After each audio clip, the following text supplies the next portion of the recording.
அன்பார்ந்த எனதருமை யூடியூப் நேயர்களுக்கு வணக்கம். இதுவும் ஒரு முக்கியமான பதிவு தான். அதாவது சூரியன் சந்திரன் என்று சொல்லக்கூடிய இரண்டு கிரகங்கள், ஒளி கிரகங்கள். இதுதான் உலகத்துல நமக்கு கண்ணுக்கு தெரியக்கூடிய. சூரியனை கண்டிப்பாக காலையில பார்த்துடலாம், சந்திரனை இரவுல பார்க்கலாம். பௌர்ணமி பிறைக்கு பிறகு 2ஆம் பிறை 3ஆம் பிறைலாம் சந்திரனை நன்றாக பார்க்கலாம். பௌர்ணமி அன்னைக்கு ஃபுல்லா பார்க்கலாம். இந்த ரெண்டு ஒளி கிரகங்களோட வச்சு நமக்கு என்ன நம்ம ஜாதகத்துல ஏதாவது பெனிஃபிஷரி ஏதாவது லாபங்கள் இருக்கிறதா என்று சொன்னால் அழகான லாபங்கள் இருக்கிறது. லாபங்கள் இல்லாமல் இல்லை. அப்ப இரண்டு ஒளி கிரகங்களுக்கு நடுவில், இப்ப சூரியன் கும்பத்தில் இருக்காருன்னு வைங்க,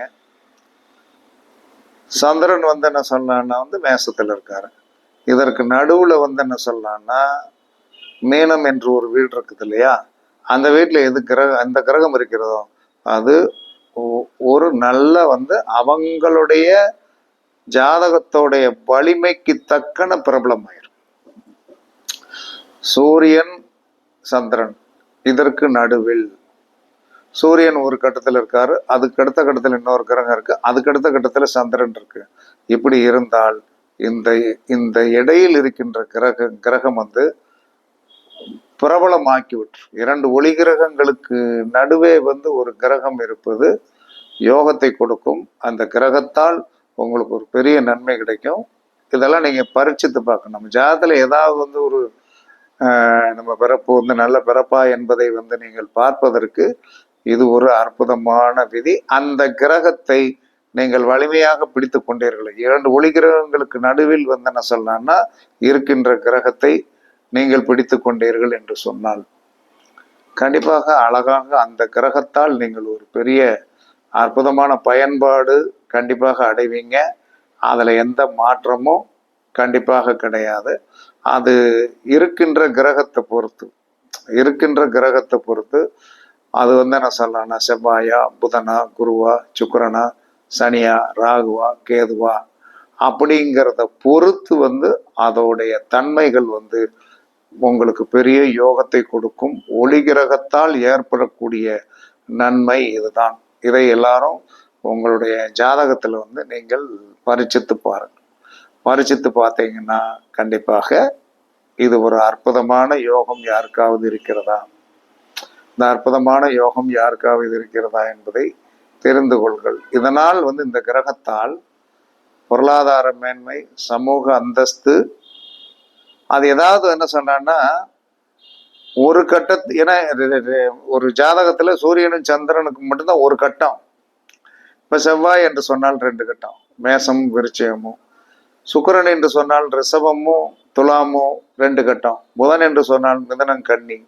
குரு என்று சொன்னால் என்ன சொல்லலாம்னா தனுசும் மீனமும். அப்ப இவங்களுக்கு ஜாக்பேக்ட் அப்படின்னு சொல்லக்கூடியது இந்த சூரியன் சந்திரனுக்கு இடையில் ஒரு கிரகம் இருந்தால் அது இரட்டை ஆதிபத்தியம் உடைய கட்டங்களுக்கு சொந்தமான கிரகமாகத்தான் இருக்க முடியும். ராகு கேதுகளை தவிர்த்துருங்க.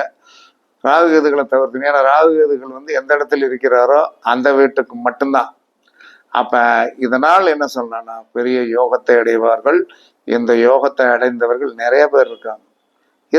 நம்ம என்ன சொல்லலாம்னா நம்ம நிறைய ஜாதகங்களை பரிச்சித்து பார்க்கின்ற காரணத்தினால இதெல்லாம் 100% உண்மை. இது ஒரு கண்டென்ட். அதுக்கடுத்து சூரியனை வைத்து என்ன சொல்லலாம்னா சூரியன் என்ற கிரகத்தை என்ன எப்பயுமே நம்ம லக்னத்தை பார்க்குறோம், லக்னாதிபதியை பார்க்குறோம், சந்திரனை பார்க்குறோம். சூரியனை பத்தி சிந்தனை பண்ணுவதே கிடையாது. உலகத்திலே ஆத்மகாரகன் என்று சொல்லக்கூடிய அற்புதமான பொக்கிஷம் சூரியன். அந்த சூரியன் நின்ற இடம் இருக்கு இல்லையா, அதிகமான வேலை வாங்கும். நம்மளை அதிகமா வேலை வாங்கிறது சூரியன் நின்ற கட்டம் அதிகமான வேலை வாங்கும். லக்கணத்துல இருக்கா, லக்கணத்துக்கார சொந்தக்காரர் என்ன செய்வார் தெரியுமா, நாய் பட்ட பாடா பட்டுக்கிட்டு தான் இருப்பார். ஒரு அதிகம் 2ஆம் இடத்துல இருக்குதா அதிகமா வேலை வாங்கும். சம்பாதிப்பதில் அதிகமான சம்பாத்தியம் பண்ணணும். 3ஆம் இடத்தில் இருக்குதா, அதிகமான இன்புட் அது கொடுக்கணும். 3ஆம் இடம் என்பது புகழ் கீர்த்தி ஸ்தானம். 4ஆம் இடம் என்பது வீடு வண்டி வாகனம். 5ஆம் இடம் என்பது குலதெய்வம், முதல் குழந்தை, ஆசை. 6ஆம் இடம் என்பது என்ன சொன்னா ருணரோக சத்துரு ஸ்தானத்தில் சூரியன் இருந்தால் அந்த கட்டத்தில் நீங்கள் அதிகமான வேலைக்கு பாத்தியப்பட்டு தான் ஆகணும். 7ஆம் இடத்தில் சூரியன், இதெல்லாம் காரத்துவத்தை எடுத்துக்கிடுங்க. சூரியன் என்ற இடம் அதிகமான வேலையை வாங்கும். பரிச்சித்து பாருங்கள். அதற்கடுத்து சூரியன் நின்ற இடத்திற்கு 6ஆம் இடம், சூரியன் நின்ற இடத்திற்கு 6ஆம் இடமும் அதிக வேலை வாங்கும். ஆனால் அந்த சூரியன் நின்ற இடத்திற்கு 6ஆம் இடம் அள்ளி கொடுக்கும். சூரியன் நின்ற இடத்திற்கு 6ஆம் இடம் என்ன சொல்றான்னா அதிகமான வேலை வாங்கும். சூரியன் நின்ற இடம் வேலை வாங்கினதோடு மட்டும் நின்றுக்கிடும், பெனிஃபிட் கிடையாது. ஆனால் சூரியன் நின்ற இடத்திற்கு 6ஆம் இடம் உங்களுக்கு அள்ளி கொடுக்கும். அள்ளி கொடுக்கும். அது அள்ளி கொடுக்கும் என்பது எந்த ரூபத்தில்? அள்ளி கொடுக்கும் என்பது எந்த ரூபத்தில்னா, அது உங்களுக்கு என்ன ஆதிபத்தியம், என்ன ஆதிபத்தியமான ஒரு அமைப்பு, என்ன ஆதிபத்தியமான ஒரு அமைப்பு வருகிறதோ அந்த ஆதிபத்தியமான அமைப்புக்கு பொறுத்து அதில் உண்மையாக 100% என்ன சொல்லலாம்னா வரும். இப்போ சூரியன் 4ஆம் இடத்துல இருக்காருன்னு வைங்களேன், 4ஆம் இடம் கும்பலக்கணம்னே வைங்க, 4ஆம் இடத்துல இருக்கார். 4ஆம் இடம் வீடு வண்டி வாகனம், இது அதிகமான வேலை வாங்குவங்க. ஆனால் சூரியன் என்ற இடத்திற்கு 6ஆம் இடம் என்பது லக்கணத்திற்கு 9ஆம் இடம். அப்ப 9ஆம் இடம் என்று சொல்லக்கூடிய அந்த இடம் என்ன சொன்னா அதிகமான லாபத்தை கொடுக்கும், பெரிய யோகத்தை கொடுக்கும்.